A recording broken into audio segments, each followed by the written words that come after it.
அஸ்ஸலாமு அலைக்கும். தாயை நேசி. 5 பேர் கொண்ட ஒரு குடும்பத்தில் 4 துண்டு கேக்கு இருந்தால், எனக்கு கேக்கு பிடிக்காது என்று சொல்லும் ஒரே ஜீவன் தாய். அம்மாதான் பட்ட கஷ்டத்தை தன் பிள்ளை படக்கூடாது என உடன் இருந்து அறிவுறுத்தும் தெய்வம்.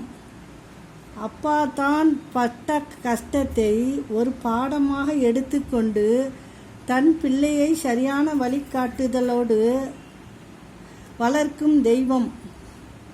அன்னை தந்தையின் பாதையில் பயணிக்கும் வரை விழிகள் இரண்டிற்கும் கண்ணீர் இல்லை. நீங்கள் வாழ்க்கையில் வெற்றி பெற வேண்டுமா? அப்படியெனில் உங்கள் தாயை கண்ணியப்படுத்துங்கள். அவர் மீது அதிக அளவு அக்கறை செலுத்துங்கள். அவரின் மனம் குளிர வையுங்கள்.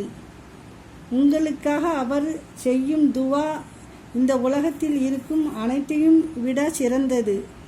பெற்றோர் உயிரோடு இருக்கும்போது ஒருவேளை சோறு போடாதவன் இறந்த பிறகு போட்டோவுக்கு மாலை போட்டு வாழை இலை படையில் வைத்து குடும்பத்துடன் காக்காவை காக்கா என்று கூவி அழைப்பதில் எந்த பயனும் இல்லை.